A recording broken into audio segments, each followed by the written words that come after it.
committed to you. Fox 10 News at 5:30. A Fox 10 News investigation into storage tank farms along the Mobile River has led one corporation to correct errors in the reporting of toxic chemical storage. It's a story we first told you about several months ago, and since then, our investigative reporter KATI WEIS has been digging deeper into state and federal records over ARC terminal storage of sulfuric acid. We uncovered a lack of checks and balances with a federally required reporting system known as Tier 2 reports. It explains to emergency responders and nearby neighbors what hazardous materials are being stored in the tanks at these chemical facilities. My investigation found it's an on-your-honor system for these companies to report what's there, and the companies can easily misreport the chemicals that they're storing. I found ARC Terminals submitted an incorrect Tier 2 report to local emergency responders, state and federal agencies about its storage of sulfuric acid last year. Because of that, ARC has now resubmitted its Tier 2 reports correctly, acknowledging its storage of sulfuric acid throughout 2015. As you'll see in this investigation, chemical storage companies here on the Gulf Coast can store hazardous materials for months without any local, state, or federal agency receiving any information about it, which could put emergency responders and the community nearby at risk.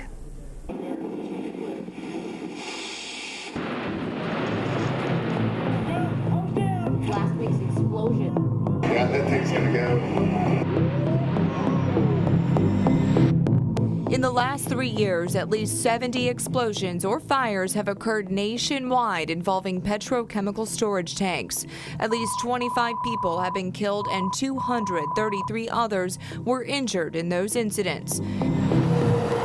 In downtown Mobile, there are nearly 100 petrochemical storage tanks operating within 7 different facilities along the Mobile River. Why would our city want to put a hazardous like that in our community? Why not take it away from the communities?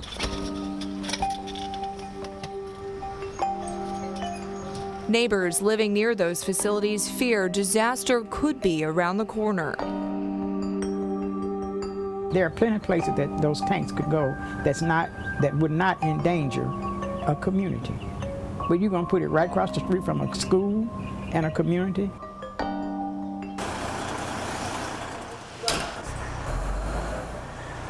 So we wanted to know, are Mobile County officials properly prepared to respond to a potential disaster at any of the tank farms operating on the Mobile River? And are communities nearby at risk? But if it does happen, we're going to make sure that our people are trained, that they're familiar with the plant, what's going on in there, and then if something does happen, we have all the resources that we can pull together and go ahead and mitigate whatever's there. Mobile Fire Rescue depends on Tier 2 reports to determine how to respond to emergencies at the chemical storage tank farms, because the reports inform them of what hazardous materials are on site. And based on what's in that facility is going to decide, how we try to mitigate that problem. But here's the problem. By law, the companies are required to fill out these Tier 2 reports on their honor and send them to the emergency agencies that need them. Now, the EPA is required to make sure the companies are filling out these Tier 2 reports correctly. But the EPA can only check 100 sites a year out of the some 450 facilities across 8 states in the Southeast. So many facilities fly under the radar.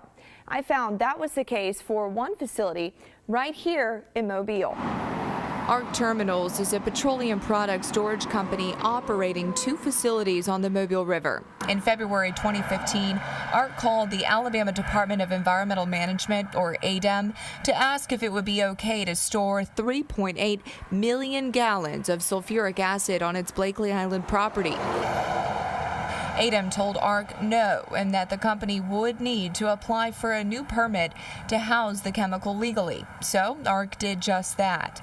But in April 2015, documents show ARC spilled about 30 gallons of sulfuric acid on that property. According to documents, ADEM helped ARC clean it up. And that same week, documents show ADEM also gave ARC a draft copy of its permit to house the sulfuric acid. meaning the company still wasn't legally allowed to store the sulfuric acid on site because its permit was still only a draft and not yet officially approved by ADEM. I scoured ADEM's e-file database for days, looking for any evidence that ADEM could have followed up with ARC after the sulfuric acid spill. But there were no documents that showed ADEM completed any site visits or inspections after the incident. Instead, I found documents showing ADEM continued to follow through with the permitting process for ARC. And you're already holding sulfuric acid in the tank? Correct. Meanwhile, ARC also went to the city of Mobile to get a city permit for the sulfuric acid storage. And in August 2015, the city council asked ARC point blank if the company was already storing sulfuric acid there, to which ARC admitted it had since February. I can't even say what I want to say in decency. It's just really been handled awfully. At the time, ARC safety manager Alan Rentz said the company followed state and federal guidelines to store the sulfuric acid and called the discrepancy a mix-up. We regret that the situation and any miscommunications around the storage of this product at our terminal. But after weeks of digging through ADEM's database, I found Rentz's statement that his company followed state guidelines wasn't true, as ADEM even sent ARC documents reprimanding the company for the sulfuric acid storage. The federal Tier 2 reports we obtained show ARC may not have followed federal guidelines either. The Tier 2 reports submitted by ARC show the company did not report sulfuric acid in any of its facilities in 2015. So, after scouring ADEM's e-file database extensively and checking the federal documents we obtained, we found through the course of 7 months, despite a sulfuric acid spill on site, ARC apparently stored the corrosive chemical within the confines of its facility without any local, state, or federal official receiving a filing about it. So emergency responders would not be aware that a dangerous chemical, which, according to a safety sheet filed by ARC, is, quote, extremely irritating and corrosive to the skin and eyes, and, quote, highly toxic to inhale, is sitting on a property they could have to respond to. Rentz signed his name on those Tier 2 reports underneath a line that writes, quote, I certify under penalty of law that I have personally examined and am familiar with the information submitted, and I believe that the submitted information is true, accurate, and complete. Now, ARC has admitted to FOX10 News it did submit an incorrect Tier 2 report and has resubmitted it, correctly labeling its storage of more than 10 million pounds of sulfuric acid on average in 2015. Still to this day, city council members admit there isn't a lot of knowledge about what's really being stored in any of the chemical storage facilities on the Mobile River. If you go down the Mobile River, starting from downtown toward Africa Town, hundreds of tanks. We don't know what's in any of them. We don't know. They didn't tell anybody, nobody asked them. And the Mobile County Health Officer feels ADEM and the EPA need to crack down harder on these tank farms. You need to be prepared just like a tank car riding on a train or a hurricane or a tornado. I think we all need to be prepared for the unexpected, and we need to try to encourage the regulatory authorities, being ADEM and EPA, to please keep a close eye on it. The people who live close to these chemical storage facilities are demanding accountability. They feel if one facility can store a toxic chemical on its property for months without filing, so could others. If they're going to come in, and you should at least make them be more responsible. You know, explosions do happen. You can't say that they're never going to happen.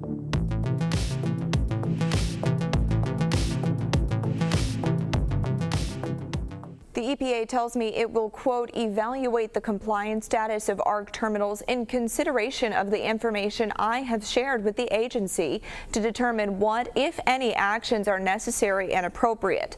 Now, I have also issued a Freedom of Information Act request to the EPA for copies of any Tier 2 reporting site visits conducted at the tank farms on the Mobile River.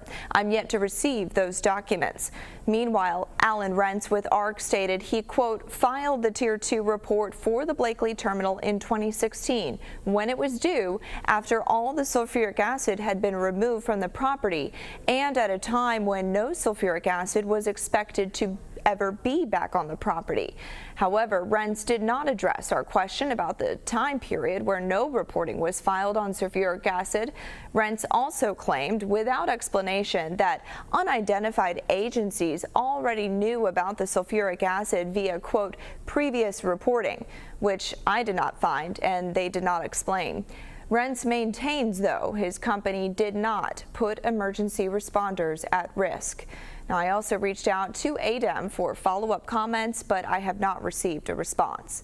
In the meantime, if you would like to see a breakdown of the Tier 2 documents and what's reported to be in the tanks at each of the 7 chemical storage facilities on the Mobile River, we have this information posted for you on our website as well.